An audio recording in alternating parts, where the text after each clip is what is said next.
बहुकर्मा निरत निरंतर सज्जन धर्मा सातम सम मोहि मैं जग देखा मोते अधिक संत कर लेखा। और आठव जथा लाभ संतोषा सपने उन्हें देखो परदोषा। नवम सरल सब सन छलहीना मम भरोसे ही हरस निजना। और फिर कह दिया माता शबरी से कि माँ नौ महु एक जिनके होई नारी पुरुष सचराचर कोई सोय अतिशय प्रिय भामिनी मोरे। हे भामिनी वो मुझे बहुत प्रिय है। अब अगर नौदा भक्ति का मैं प्रतिपादन करूं तो बहुत समय चाहिए, समय मिलेगा तो फिर कभी आप लोगों के मध्य में नौदा भक्ति का भी प्रतिपादन कर दूंगा विस्तार से। तो पिताजी मैंने नारायण की 9 प्रकार की भक्ति सीखी। इतना सुनना था कि प्रहलाद को गोदी से उठा करके नीचे फेंक दिया, फिर शत्रु का नाम लेता है। और क्या क्या प्रहलाद जी को कष्ट नहीं दी गई, बहुत यातनाएं दी गई प्रहलाद को।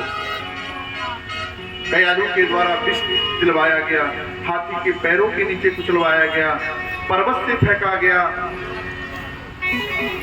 और जैसे जैसे यातनाएं प्रहलाद को मिली वैसे वैसे प्रहलाद की दृढ़ता और बढ़ती चली गई, उनका स्मरण और बढ़ता चला गया।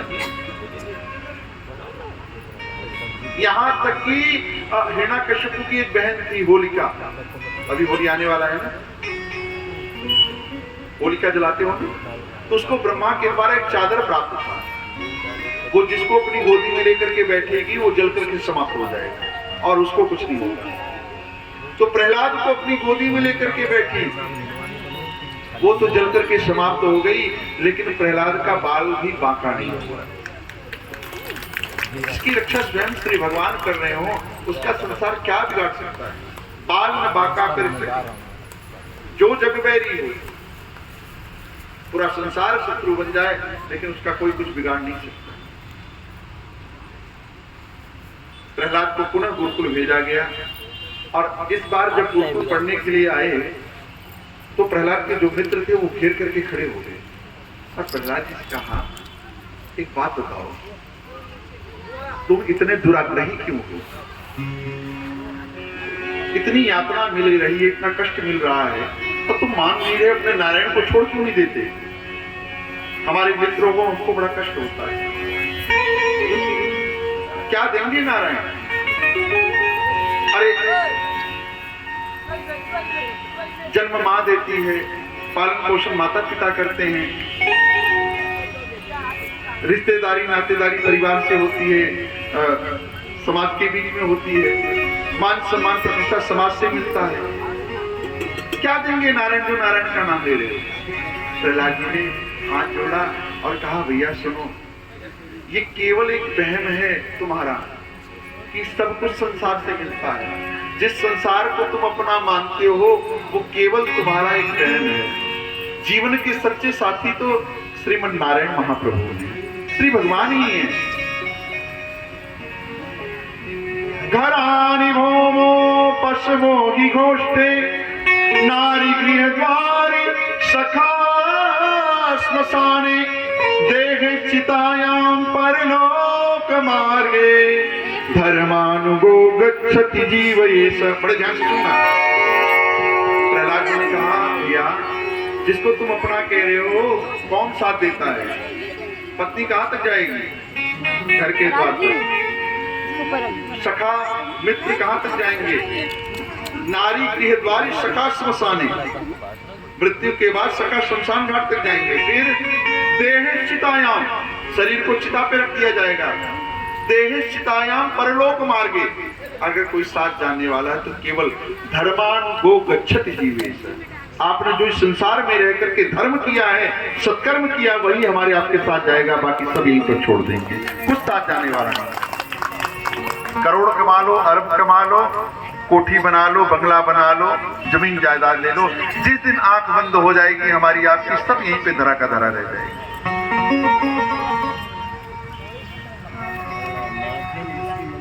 इसीलिए हमारे यहाँ आप देखिए, मृत्यु के बाद भी जब अर्थी को लेकर के चला जाता है तो लोग क्या बोलते हुए चलते हैं? राम नाम सत्य है, हरि का नाम सत्य है। बोलो ना, डर क्यों रहे हो? सत्य है तो सत्य है, राम नाम सत्य है। इसलिए बोलते हुए चलते हैं कि भैया अगर इसके शरीर में तनिक भी प्राण होगा और ये राम नाम इसके कानों में पड़ जाएगा तो ये मुक्त हो जाएगा, इसका कल्याण हो जाएगा। ये राम नाम ही जीव के साथ जाता है और सब तो यहीं पर धरा का धरा रह जाता है। आप थोड़ा और सरल तरीके से समझ लो। एक सेठ था, उसके 3 मित्र थे। एक मित्र ऐसा जो रोज मिलता था, शाम को पार्क में मिलते, बैठते, बातचीत करते, सुख दुख बांटते, वो अपनी सुनाता, वो अपनी सुनाता, ठीक। और एक मित्र ऐसा था जो 10-15 दिन में मिलता, और एक मित्र ऐसा जिसकी याद उसको 2, 4, 5, 6 महीने के बाद याद। एक बार सेठ ने बेईमानी की, 2 नंबर का काम किया, पकड़ा गया, अदालत में पेश किया गया। जज साहब ने कहा, देख अगर तेरी कोई गवाही दे दे तेरे पक्ष में आकर के तुझे छोड़ दिया जाएगा। तो देखो जब व्यक्ति फंसता है मुसीबत में तो सबसे पहले उसको याद करता है जो उसका सबसे प्रिय होता है। तो सबसे पहले सेठ को याद आई पहले मित्र की जिससे रोज मिलता था, दुख सुख बांटता था। उसके पास गया, बोले भैया चल करके अदालत में गवाही दे दो, मेरी बैल हो जाएगी, छूट जाऊंगा मैं। उस पहले मित्र ने कहा चल दूंगा अदालत तक, लेकिन अदालत के अंदर नहीं जाऊंगा। बहुत उसने अनुनय विनय किया लेकिन नहीं माना। फिर सेठ को दूसरे मित्र की याद आई जिसे 10-15 दिन के बाद मिलता था। उसके पास गया, उससे उसने निवेदन किया, उसने कहा चल भी दूंगा, अदालत के अंदर भी जाऊंगा, लेकिन गवाही नहीं। अब सेठ क्या करेगा? अब तो दंड मिलेगा ही मिलेगा, क्या करूं, किसके पास जाऊं? अब उसको याद आई तीसरे मित्र की। सोचा वो तो कभी कभार मिलता है, जब ये दोनों इतने सन्निकट थे, साथ नहीं दिए, वो तो 2-4 महीने के बाद मिलता है, क्या साथ देगा, लेकिन चलो मरता क्या ना करता। पहुंचा तीसरे मित्र के पास और उसने अपनी आपदा बताई, अपनी आपबीती बताई। जैसे उस तीसरे मित्र से सेठ ने कहा, उस तीसरे मित्र ने कहा भैया तुम चिंता मत करो, मैं तुम्हारे साथ चलूंगा, अदालत में चलूंगा, अंदर भी जाऊंगा और गवाही भी दूंगा। ये किसी सेठ की कथा नहीं है, ये हमारी आपकी कथा है। हमारे आपके जीवन के भी 3 मित्र हैं। पहले मित्र हैं परिवार वाले, पत्नी कहां तक जाती है, नारी गृहद्वारी, घर के द्वार पर। दूसरे मित्र हैं हमारे रिश्तेदार नातेदार जो सखा लोग हैं, वो कहां तक जाएंगे, शमशान घाट तक। और तीसरा मित्र कौन है? तीसरा मित्र है परमात्मा। सब यहीं पर धरे के धरे रह जाते हैं, तीसरा मित्र ही साथ में जाता है जो गवाही देता है। धर्मानुगो गच्छति जीवेषु। प्रहलाद ने अपने मित्रों से कहा भैया भगवान की भक्ति ही